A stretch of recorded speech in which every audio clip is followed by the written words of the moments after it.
મહારાજની જય। સાચા સંતો એમ ઓળખાય, હરિરસ પીવે બીજાને પાય। ઝેરના ઘૂંટડા જીરવી જાણે અમૃત બીજાને પાય। સાચા સંતો એમ ઓળખાય, હરિરસ પીવે બીજાને પાય। સંતને ઓળખવાનું માધ્યમ હું, સંત કેવી રીતે ઓળખાય? સંત કોને કહેવાય? જેની ચાહ મટી જાય ની સંત, જેની કોઈ ચાહ હોય નહીં। દયા, દાન, દાસત્વ, શીલ, સમા, સંતોષ, આ બધા એના જીવનની અંદર ગુણો પ્રગટે અને એવું જીવન બને એનું, એની જેની સુરતા સાધ્ય થઈ છે એ સંત છે। સંતનું જીવન એકદમ નિર્મળ જીવન હોય, કોઈ આડંબર ન હોય।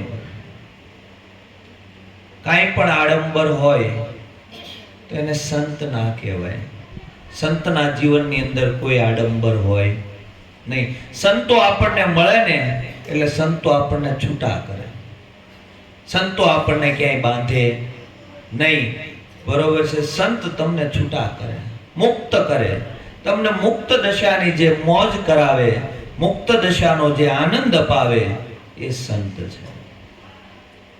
અને આ સંતોના જીવનની અંદર આપણે જોઈએ છીએ, આગળ વાણી બોલાણી કે હેજી અમે નિસરણી બનીને દુનિયામાં ઊભા, સડનારા કોઈ ન મળ્યા।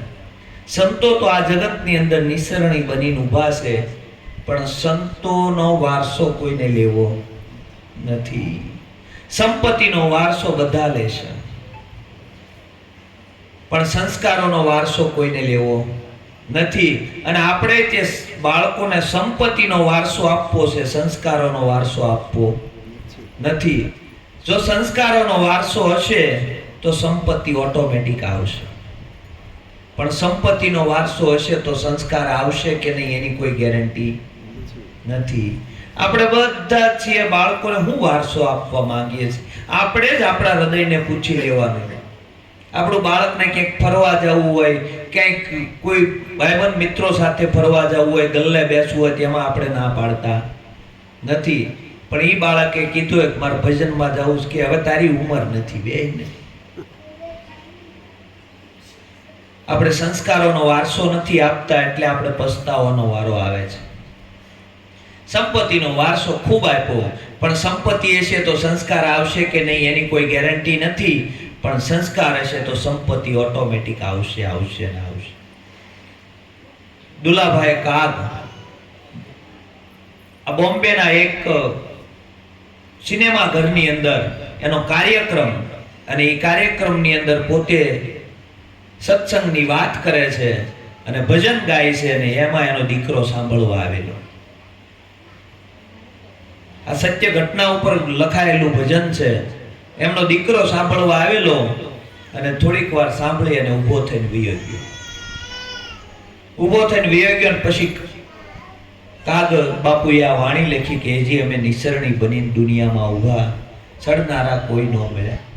કાગ કે બ્રહ્મલોક છોડ્યા આ પતિતોના કારણે, હેજી અમે હેમાળેથી દેવું પડતી મેલી, પણ ઝીલનારા કોઈ ન મળ્યા। સંતોએ પોતાના જીવનને ઘસી નાખ્યા, પણ સંતોને કોઈ પૂછવા વાળું મળ્યું નહીં, કે અમર રસ પીવા વાળું કોઈ મળ્યું નહીં। આ અમર રસ કેવો છે? એકવાર જો પી જાય ને તો સાખતડા મૂંગા ભયા, પીવતડા મરી જાય, પણ એક રતી જો ઘટમાં સંસરે ને તો અમર લોક ले जाए। राम रस ऐसो है मेरे भाई, जो पीवे सो अमर हो जाए। આ અમર તત્વને વરી જાય એવો રસ આપણને સદગુરુએ પાયો છે। અમર પ્યાલો મારા ગુરુજીએ પાયો, મન મસ્તાન થઈ ફરું દીવાના, અમરાપુરની આશા કરો તો તમે છોડી દિયો ને અભિમાના। આપણને જે પ્યાલો સંતોએ પાયો છે ને એ અમર પ્યાલો છે। કિતના લંબા કિતના ચોડા, कितना है ब्रह्म अनुमाना, सोही शब्द का भेद बता दो और छोड़ी दियो ज्ञाना। તમે બ્રહ્મનું અનુમાન કેવડું મારો છો?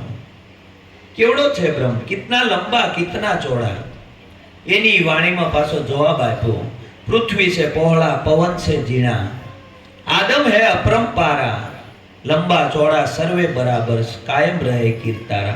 आ पृथ्वी थी पण पહોળો, पृथ्वी से पહોળા पवन से जीना, आदम है अपरंपारा, એનો કોઈ પાર પામી શકાય એવો નથી। આ પૃથ્વીથી પણ પહોળો છે। આવા તો અનંત બ્રહ્માંડો એની અંદર છે। આત્માનો મહાસાગર છે, પરમાત્માનો મહાસાગર છે ની પરમાત્માનો આત્માના મહાસાગરની અંદર આપણે બધા છે ને માછલા ઘોડે તરીએ છીએ।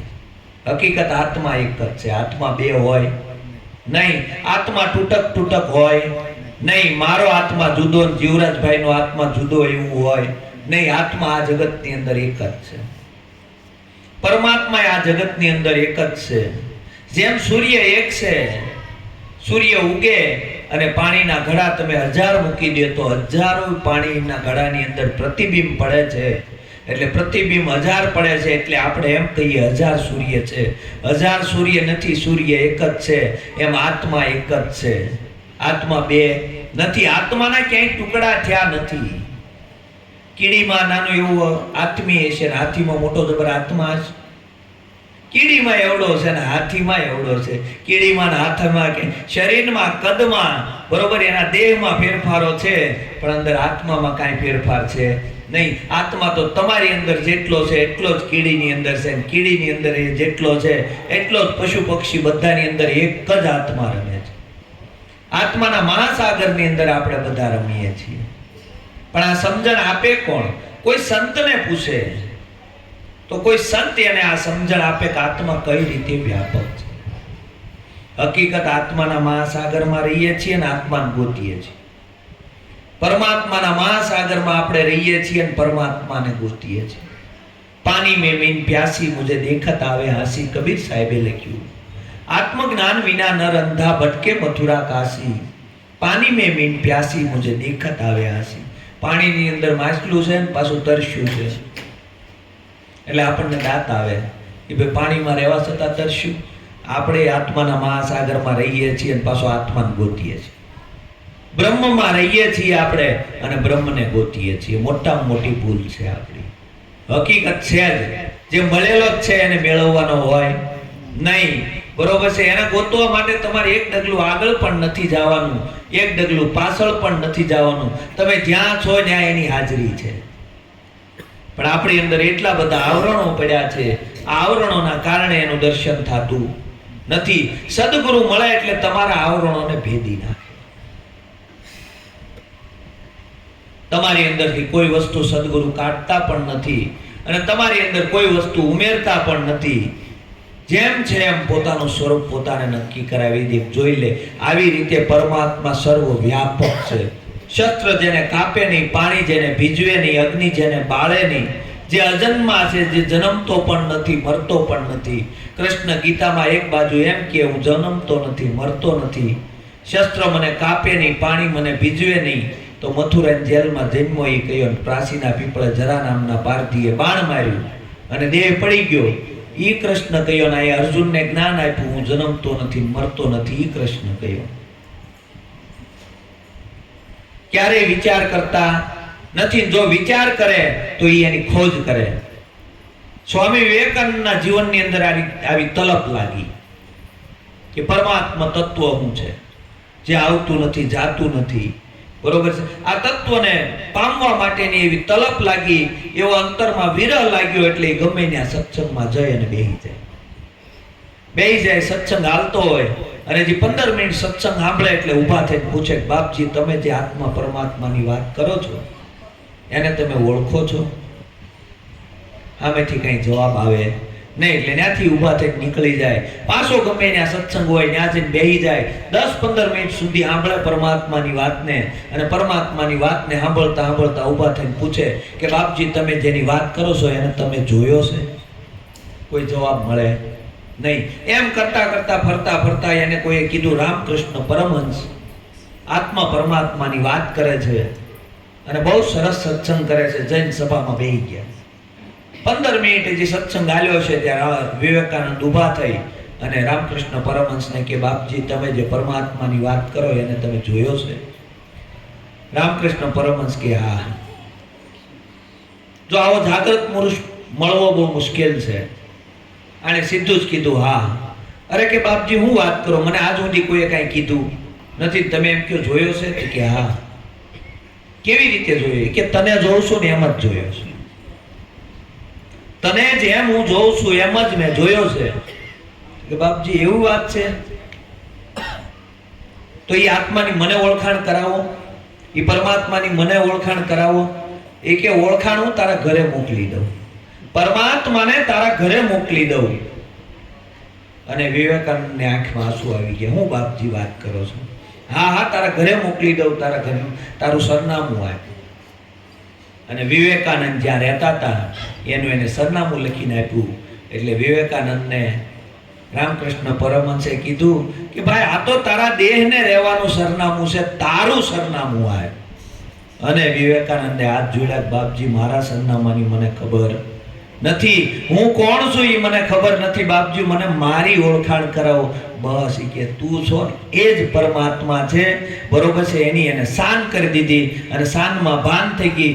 7 દિવસ રોયા વિવેકાનંદ કે ઓહો આવું પરમ તત્વ, આવું પરમ ચૈતન્ય મારી અંદર છે, બરોબર છે, મારી નજરની સામે છે અને હું એને ઓળખી ના શક્યો. આવો વિરહ ઘણા ઘણા મહાપુરુષોને લાગ્યો છે. લાલજી મહારાજ ધીણોજ એને પણ એવો વિરહ લાગ્યો કે પરમાત્મા ન મળે તો 8 દિવસની અંદર આ દેહને પાડી દઉં. લાલજી મહારાજ ધીણોજ વાળા વાણિયા એને પણ આવો વિરહ લાગ્યો તો. પણ કોઈ એવો જો જાગૃત મહાપુરુષ મળી જાય અને જો શાન કરી દે તો શાનમાં ભાન થઈ જાય તો બોલતો ચાલતો પરમાત્મા ઓળખાય એવું છે. નિરાંત બાપુને નિયમ હતો. નિરાંત બાપુ દર પૂનમે ડાકોર તુલસી દળ લઈ અને ઠાકોરજીને ચડાવવા દર પૂનમે જાય, હાલી અને જાય. પોતાના ગામ દેથાણથી ડાકોર હાલીને જાય. હવે દર પૂનમે જાય ને એમાં ઘણા વર્ષો વહી ગયા. એકવાર એ રસ્તામાં જાય છે, એમાં એક જગ્યાએ એક સાધુ મહાત્મા બેઠા છે. એટલે એને એમ થયું કે લાય અહીંયા થોડી વાર આરામ કરું અને પછી કે આગળ વધુ. એમ કરીને નિરાંત બાપુને આરામ કરવા ગયા બાપુની પાસે. એટલે બાપુએ પૂછ્યું બાપજી ક્યાં જાઓ છો? ભાઈ ક્યાં જાઓ છો? તો કે ડાકોર જાઉં છું, પરમાત્માને ઠાકોરજીને તુલસી દળ ચડાવવા માટે દર પૂનમે હું ડાકોર જાઉં છું.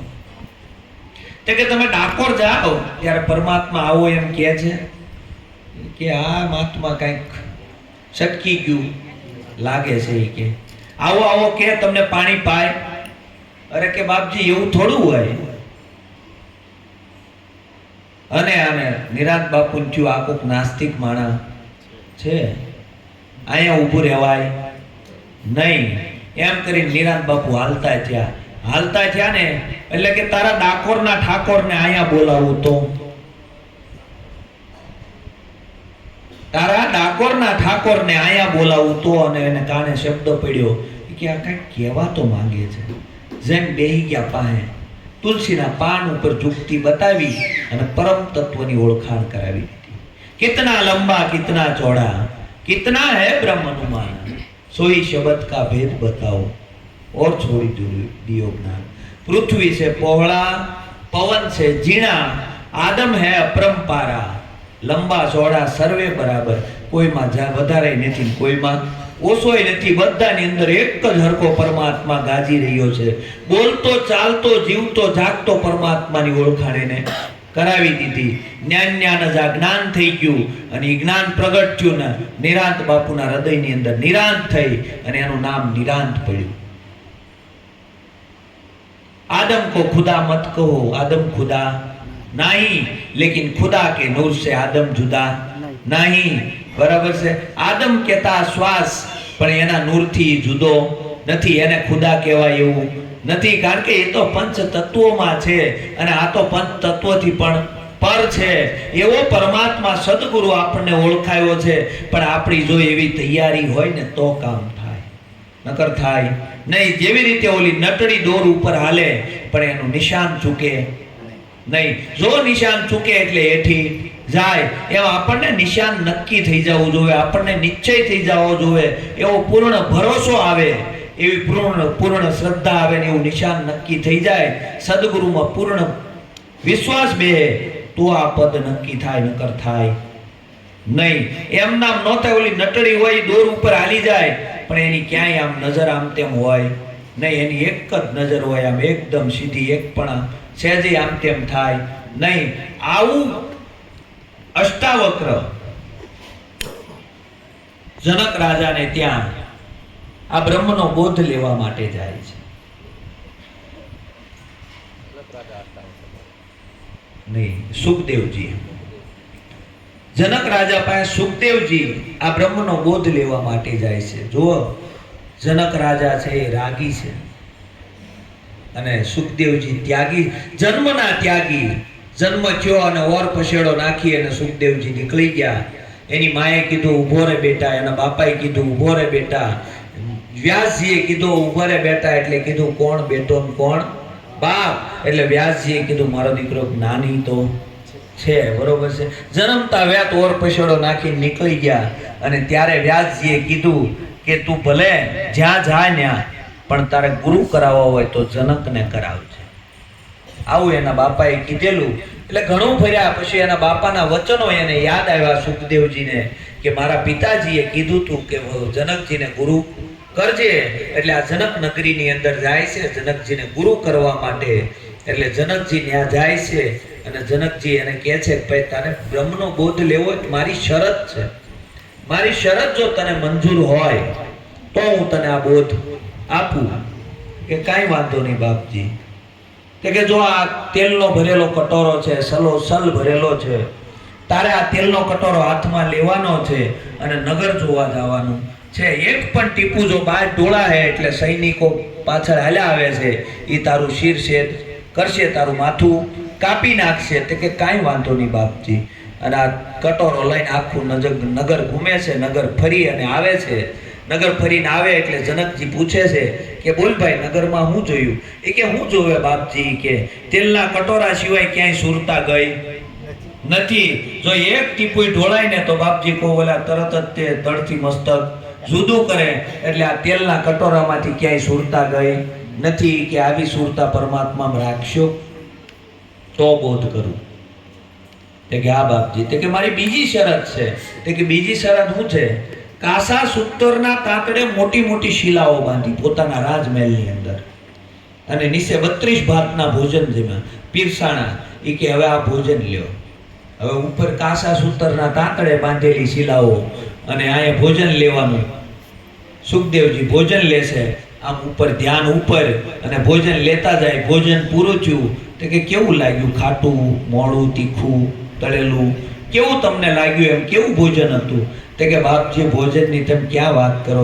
ત્યાં તો મારી સુરતા હતી, મારી તો શિલાની ઉપર સુરતા હતી. આ પડે કે મારી નાખે ને. તે કે જો આની અંદરથી આવી તમે સુરતા પરમાત્મામાં રાખશો તો તમને બોધ કરું. હવે વિચાર કરો, એ તો આપણે સુખદેવનું દ્રષ્ટાંત લીધું. આપણી હાલત શું છે? આ નગર જોવામાં જ રોકાણા છીએ. ક્યારેય પોતાને જોયો નથી. આપણે બીજાનું જ દર્શન કરવામાં રોકાણા. ક્યારેક નગર જોવા જ્યાં જઈને આ બધું જોવામાં જ રોકાણા. બધું ભરી લીધું આપણે, ભરીને એટલો બધો કચરો ભેગો કર્યો છે ને, બરોબર છે. નગર જોવામાં જ આપણે રોકાણા છે. પછી બીજી વાત કરીએ, એમાં સ્વાદમાં જ આપણે રોકાણા. ક્યાં રોકાણા? આ રસ લેવામાં જ ચારે બાજુ રોકાણા છે. નિંદાનો રસ, ઈર્ષ્યાનો રસ, અદેખાઈનો રસ, માયાનો રસ, બરોબર. કેટલા બધા રસ, ખાણીપીણીના કેટલા બધા રસમાં રોકાણા છીએ, બરોબર છે. આ રસની અંદર જ આપણું જીવન રોકાણું. આપણે પરમાત્મા તરફ વળતા નથી. આ નગર જોવામાં આપણે રોકાણા. નગર જોઈએ છીએ, બીજું શું કરીએ છીએ? આ બધું નગર છે એ તો છે, બરોબર છે. જે દેખાય છે રૂપ, બરોબર છે, એ રૂપની અંદર આપણે રોકાણા છીએ. નથી કામનું એ આપણે અંદર ભરી નાખ્યું છે. આ રસની અંદર આપણું જીવન વહી જાય છે પણ આપણને ખબર રહેતી નથી. પણ આપણી સુરતા જો પરમાત્મામાં લાગી જાય તો પરમાત્માની ઓળખાણ થાય, તો પરમાત્માની ખબર પડે અને તો પરમાત્મા પ્રગટ થાય. બાકી આપણે જ્યાં સુધી જગતના સમરણમાં છીએ ત્યાં સુધી પરમાત્માનું સમરણ થાય નહીં. આપણે સાંજે હોઈને ત્યાં સુધી જગતના સમરણમાં હોઈએ. જેણે આવો અમૂલક દેહ આપ્યો છે એનું સ્મરણ આપણે ક્યારેય કરતા નથી, એને ક્યારેય યાદ કરતા નથી. આજે હુવા જાય તોય તે ઓલા ભાઈ આમ કીધું તું, ઓલે આમ કીધું તું, ઓલે આમ કીધું તું. જો આ જગતના સ્મરણમાં જ છે. જગતનું સ્મરણ ન છૂટે ત્યાં સુધી પરમાત્માનું સ્મરણ થાય નહીં. આ સ્મરણ સંતોએ આપણી પાસેથી છોડાવ્યું. જગતનું સ્મરણ છૂટ્યું એટલે પરમાત્માના સ્મરણમાં આવ્યા. આ રૂપ જોવામાં આપણે રોકાણા છીએ, આ નગર જોવામાં રોકાણા, પણ રૂપની અંદર સ્વરૂપ દર્શન. આ રૂપની અંદર સ્વરૂપ છુપાયેલું છે, આ રૂપની અંદર પરમાત્મા છુપાયેલું. પણ એ પરમાત્મા આપણને નક્કી થતો નથી, પરમાત્મા દ્રષ્ટિમાં આવતો નથી. આપણને રૂપ દેખાય છે પણ રૂપની ઓઠે છુપાયેલું સ્વરૂપ છે એ સ્વરૂપ આપણને દેખાતું નથી. રૂપમાં સ્વરૂપ દર્શે, બરોબર, સાકારમાં નિરાકાર.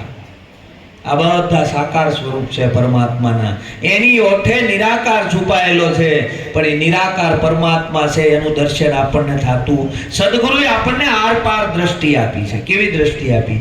આર પાર દ્રષ્ટિ. તમારા સાકાર સ્વરૂપની અંદર નિરાકાર બે એક રૂપ છે, કોઈ જુદું નથી. કોઈ સાકારને માને, કોઈ નિરાકારને માને. હકીકત નિરાકાર વગર સાકાર નથી, સાકાર વગર નિરાકાર પણ નથી. બે એક રૂપ છે. એવું કહી જ ના શકાય કે સાકાર છે અને કોઈ એમ ના કહી શકે કે નિરાકાર છે, કારણ કે આ દેહ છે ને એ સાકાર છે ને એની અંદર જે બોલી રહ્યો ને એ નિરાકાર છે. જો બોલવા વાળો ન હોય તો આ દેહની કોઈ કિંમત નથી, અને જો આ દેહ ન હોય તો બોલવા વાળાની કોઈ કિંમત નથી. બે ઓતપ્રોત છે, સાકાર અને નિરાકાર. પણ આ સાકારની અંદર જે બોલવા વાળો નિરાકાર છે, નિરાકાર તત્વ આપણી અંદર બોલી રહ્યું છે. એ જે તત્વ બોલી રહ્યું છે એ તત્વને આપણે ઓળખતા નથી, એને આપણે જાણતા નથી. સમય થાય તે કહેજો મહારાજ. આજે આની અંદર જે બોલી રહ્યો છે ને એને આપણે ઓળખતા નથી. બોલે એ બીજો નહીં, છે પરમેશ્વર પોતે. નર અજ્ઞાની આંધળો એને અળગો રહીને ગોતે. ભીમ સાહેબ નામના સંતે કીધું, તમારી અંદર જે હોંકારા કરે છે, પલ પડકારા કરી રહ્યો છે, તમારી આંખ દ્વારા જોઈ રહ્યો છે, તમારા કાન દ્વારા સાંભળી રહ્યો છે, તમારી સહસ્ત્ર ક્રિયા કરી રહ્યો છે, એ ચેતન પરમાત્મા ઘટોઘટની અંદર વિરાજમાન. પણ એની ઉપર તમારી દ્રષ્ટિ જાતી નથી, કારણ કે બહારની દ્રષ્ટિ છે ને, આ બહારના બધા કપડાં જોવામાં રોકાણું, આ બધા ડબ્બાની કિંમત થઈ, અંદર જે તેલ છુપાયેલું છે એ નો દેખાય. આ ડબ્બા એ રોકાઈ ગયો. આ સાકારની અંદર જે નિરાકાર છુપાણો છે એની ઉપર દ્રષ્ટિ ગઈ નહીં. દેહમાં દેહાતીત દર્શે. આ દેહ છે ને, પણ એ દેહની ઉપર જે આંગળી મૂકવા વાળો છે ને દેહાતીત છે. જો આમ તમે હાવ સામાન્ય સમજી લ્યો, ધર્મેશભાઈના હાથ પણ હાથ ધર્મેશભાઈ નહીં, ધર્મેશભાઈના પગ પણ પગ ઈ ધર્મેશભાઈ નહીં, આ દેહ ધર્મેશભાઈનો પણ દેહ ઈ ધર્મેશભાઈ નહીં. આ જે આંગળી મૂકી રહ્યો છે ને દેહાતીત છે, એની ઉપર આપણી દ્રષ્ટિ નથી જાતી. આ દ્રષ્ટિ જ્યારે આવે ત્યારે માનવાનું સદગુરુની દ્રષ્ટિ જેમ છે એમ આપણા જીવનમાં પ્રગટ થઈ છે. અને સદગુરુએ આપણને આ દ્રષ્ટિ જ આપી છે, અને આ દ્રષ્ટિથી જ જગતને જોવાનું છે. જો આ દ્રષ્ટિથી જોવું તો ઘાટ બાદ થાય, નકર ઘાટ બાદ થાય નહીં. ઘાટ જો દેખાય ત્યાં સુધી જગતમાં નાનું મોટું દેખાય, ગુણ અવગુણ દેખાય, સારું મોડું દેખાય, આ બધું આપણને દેખાય, કારણ કે ઘાટની દ્રષ્ટિ છે. ઘાટની દ્રષ્ટિ છે ત્યાં સુધી સમ થવાનું નથી. આપણે ગમે એટલું મથીએ તોય કીડીના હાથી એક થાય નહીં, કારણ કે ઓલો હાથી કેવડું વિશાળ પ્રાણી અને કીડી એક નાની એવી, બરોબર છે. આ બેને એક હરખા કરવા એટલે વિચાર તો કરો. તેમ સદગુરુએ આપણી ઉપર કૃપા કરી તો વિચાર કરો. સદગુરુએ આપણી ઉપર કૃપા કરી એટલે આ એક થયા હો, એક હરખા થયા. નકર આ જેવું છે એવું આપણે હરખું થાય નહીં. નાના મોટું આ બધું આપણા જીવનમાં પડ્યું હતું. સદગુરુએ સમતાનો પ્યાલો પાઈ દીધો અને બધાની અંદર એક જ પરમાત્માના દર્શન કરાવ્યા. હવે એની અંદર પરમાત્માના દર્શન આપણને થાય છે, આપણે ત્યાં રોકાઈ શકીએ છીએ, કારણ કે આપણે ઘાટ જોઈએ એટલે સીધા ઘાટની અંદર જઈ એટલે એમાં ગુણ અને અવગુણ આપણને દેખાય છે. જો કોઈના સારા ગુણ હોય તો ત્યાં રોકાઈ જાય, કોઈના ખરાબ ગુણ હોય તો એની નિંદા કરવામાં રોકાઈ, કોઈના સારા ગુણ હોય તો એના વખાણ કરવામાં રોકાઈ. હકીકત સારું કે ખરાબ જે કાંઈ છે ને બધું પરમાત્માનું જ છે. પણ એ દ્રષ્ટિ, સમતા દ્રષ્ટિ આપણી અંદર આવતી નથી. જો એ દ્રષ્ટિ આવે તો આપણું કામ થાય. સદગુરુએ આ દ્રષ્ટિથી જગતને જોવાનું કીધું છે, અને એ દ્રષ્ટિ જ્યારે આવી જાય ને ત્યારે ક્ષમતા થાય અને ત્યારે આ બધું ધીરે ધીરે નીકળી જાય. આ બધું જે કઈ ઘાટ દેખાય છે ને બધા નાશવંત છે. એ આવ્યા છે એટલે જવાના છે, જન્મા છે એટલે મરવાના છે, પણ પેલો જન્મો પણ નથી અને મરવાનો પણ નથી. એવો જે અખંડ અવિનાશી આત્મા આપણી અંદર રમી રહ્યો છે, એ આત્માની સાથે જો પ્રીતિ થાય તો આ બધા જગતના ભૌતિક પદાર્થો હેઠા પડે, નકર પડે નહીં. નકર તો આપણે ભૌતિક પદાર્થોનું ગમે એટલું ભેગું કરીએ ને હારે તો કોઈ કાંઈ લઈ જવાનું નથી. મૂર્ખ્યાની દાઢડી થઈ ધોળી, હૃદયમાં જોયું નહીં કાંઈ ખોળી, ખડવાટીને ભેગું કર્યું હાથમાં નોરે કોળી, વેચવા તાણે વેચી પછી પીઠ પડી ગઈ મોળી. મૂર્ખ્યાની દાઢડી થઈ ધોળી, હૃદયમાં જોયું, કારણ કે ક્યારેય તપાસ જ ન કર્યો કે આ મનુષ્ય દેહ મને શા માટે મળ્યો. ખડવાટીને ભેગું કર્યું પણ અંત સમય આવ્યો એટલે હાથમાં કોળી રહી નહીં. જ્યારે વેચવાનું હતું ને તે વેચ્યું નહીં, પછી પીઠ પડી ગઈ મોળી. જ્યારે હરિભજન કરવાનું હતું ને ત્યારે થયું નહીં, પછી કે હવે પગ દુખે, હવે હાથ દુખે છે, હવે દેખાતું નથી ને હવે સંભળાતું નથી, પછી નો થાય હરિભજન. પછી ઓલા પરાયણે કે હવે દાદા મંદિરે જાઓ, દાદા મંદિરે પરાયણે મૂકવા જાવ તોય પોગે એમ નથી, ક્યાંથી જાય. સારું હતું ત્યારે તો બીજામાં જ રોકાણા, આ ક્યારેક કર્યું જ નથી, ક્યાંથી પોગે. પછી આખી જિંદગી જે કર્યું હોય એ આવે હો. અંત સમયે દાદાને કેસટ ચડે, એટલે કે દાદાને હવે કેસટ ચડી, પણ જે કર્યું હોય ને કેસટ ચડે આપણી, જેવું કર્યું હોય એવી કેસટ ચડે હો આપણી. એટલે બહુ કરતા પહેલા બહુ ધ્યાન રાખવું. આપણા જીવનની અંદર બહુ વિચારી વિચારી ડગલું ભરવું. ધીરે ધીરે નાનપણથી જો આ ભક્તિ ઉગી છે ને તો અંત સમયે આ કામમાં આવશે, કારણ કે મૃત્યુ સુધારવા માટે ભજન છે. એવું નથી કે અત્યારે આપણું જીવન સુધારવા માટે ભજન છે. અંત સમયે આશા ને આ વાસા, મતિ એવી ગતિ અને સુરતા ને આ મુકામ. અંત સમયે જો આ સુરતાની અંદર પરમાત્મા નો આવ્યો ને તો પાછો 84 લાખ યોની અંદર પાછો ધક્કો ખાવા મોકલવાના છે પરમાત્મા. અંત સમયે જો સુરતાની અંદર પરમાત્મા આવી ગયો તો આ જીવ છૂટી જાય. અંત સમયે આપણે દાદાની બધા બીમાર હોય ને, બીમાર હોય એટલે આખા કુટુંબને આપણે તેડાઈ લઈએ. હવે કે બહેનોને તેડાઈ લ્યો, કુટુંબને બધાને તેડાઈ લ્યો. હવે કોની અંદર જીવ રહી ગયો હોય દાદાનો ખબર નહીં, એટલે બધાને તેડાવે. અને બહેનો ને બધા દાદા ઓળખો છો, દાદા ઓળખો છો. દાદા અંદરથી કહેતા હશે કે આખી જિંદગી ઓળખી પણ કાંઈ મેળ પડ્યો નહીં. આખી જિંદગી સંસાર વ્યવહારની અંદર બધા ઓળખાણ કાઢી કે અંત સમયે કોઈ આડું આવ્યું નહીં. અંત સમયે પરમાત્માનું ભજન આડું આવશે, બાકી કાંઈ આડું આવવાનું નથી. આપણે શું કે બધાને ભેગા કરી લે. પછી કે હવે બેન આવીને બેનના હાથનું પાણી પીધું ને દાદા વયા ગયા, પણ દાદા સોંટ્યા હતા ને. પછી કે દાદા પાસા થયા. શું કે દાદા પાસા થયા, બરોબર છે. પાસા થાય ને સંતોષ એ ક્યાં જાય? સ્વધામ જાય. અને આપણે કોઈ ગયું હોય કે પાસા થયા, જ્ઞાન પાસા આવ્યા, આને પાસા થયા કહેવાય, બરોબર. સંતોષ સ્વધામ જાય, એ પોતાનું ધામ જીવતા નક્કી કરે. કારણ કે ભાડાના મકાનની અંદર આપણે બધા ઉતર્યા છીએ. અને પાછા આપણે ગાઈ હોત ખબર કે જીવ શાને ફરે છે ગુમાનમાં, તારે રહેવું ભાડાના મકાનમાં. ભાડાના મકાનમાં રહીએ છીએ અને માલિકીનું કરી ગયા છીએ. આપણને એમ જ થાય છે કે અહીંયા રહેવાના છીએ, અહીંથી ક્યાંય જાવ. આપણે એવો તો વ્યવહાર કરીએ છીએ કે અહીંથી અનંત યુગો સુધી આપણે જવાના જ ન હોય. એટલું તો આપણે પાથરીને એટલું બધું તો આપણે ભેગું કરીએ છીએ. રહી છીએ ભાડાના મકાનમાં, પણ આ ભાડાના મકાને પોતાનું મકાન નક્કી કરી લેવાનું છે, પોતાનું સરનામું નક્કી કરી લેવાનું છે. સંતોએ પોતાનું સ્વધામ નક્કી કર્યું છે. આ ભાડાના મકાનમાં ઉતર્યા છે અને ભાડાનું છે એવું માની અને જીવીને ગયા છે. આપણે શું કર્યું? આપણે ઘરનું માની ગયા. સંતોય ભાડા, હે પરમાત્મા તારી ધર્મશાળામાં ઉતર્યો છું, બરોબર, જ્યાં સુધી તું રાખે ત્યાં સુધી હું રહેવાનો છું. પછી આ ખાલી કરીને વયો જાય છે, આમાં મારું કાંઈ છે નહીં. આવું રહી અને જીવી ગયા ને એટલે સંતો ક્યાંય બંધાણા નહીં. અને આપણે છે ને આ ભાડાનું મકાન છે ને ઘરનું માની ગયા છીએ. હકીકત ભાડાનું છે, અને છતાં આપણે પોતાનું એવો વહીવટ કરીએ, આપણે કાંઈથી જવાના નથી. પણ એ છેલ્લે કાળની તપાટ આવશે ને એટલે અહીંથી ગમે એમ કરીને ખાલી કરીને કાઢી મૂકશે આપણને. જોવો તો ખરો પરમાત્માની રચના કેવી. આપણે સોસાયટીમાં વોચમેન રાખીને તોય ચોરી થાય, અને પરમાત્માએ કોઈ વોચમેન નથી રાખ્યો, છતાં કોઈ કાંઈ લઈને આવતું નથી, કોઈ લઈને જાતું નથી. જોવો તો એ કેવો બાજીગર છે, બરોબર છે. મારા દાદા છે, એના નામે જમીન હતી, બરોબર. દાદા કે જમીન મારી, એ પાછી મારા બાપાના નામે આવ્યું તે કે એ મારી. ઈ પાછી મારા નામે આવી તો કે ઈ જમીન મારી, ઈ પાછી મારા છોકરાના નામે કોઈની થઈ નથી ને કોઈની થાય નહીં, ન થાયેલા આ બધું એનું છે ને આ મૂકી નથી જવાનું. આટલું યાદ રહે ને જગતની અંદર તો ક્યારે કોઈને ન છેતરીએ આપણે. હકીકત આપણું કાંઈ નથી, આ માની બેઠા છીએ ને મોટામાં મોટો ભ્રમ છે. અને એના માટે એક આપણે જોઈએ ને તો ખાલી એક જ સાહ હોય, એની હાટું એકબીજા મારી કૂટવા તૈયાર થઈ જાય. બરોબર, એક સાહ હાટું કેમ એવું થતું હશે? આ મારું છે એવું માની લીધું એટલે ને, મોરું ઓર તોરું દોનો માયા.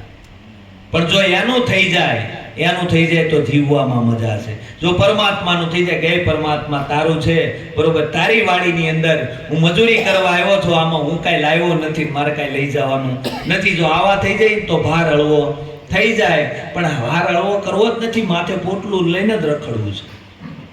ભાર પરમાત્માને દેવો નથી. એક ડોશીમાં હતા ને, ટ્રેનમાં ગયા રીંગણાનું પોટલું માથે, બરોબર છે, અને ટ્રેનમાં બેસી ગયા એટલે કોઈ કીધું ડોશીમાં હેઠું મૂકી દો આ પોટલું, બરોબર છે, આ માથે લઈને ફરાય નહીં.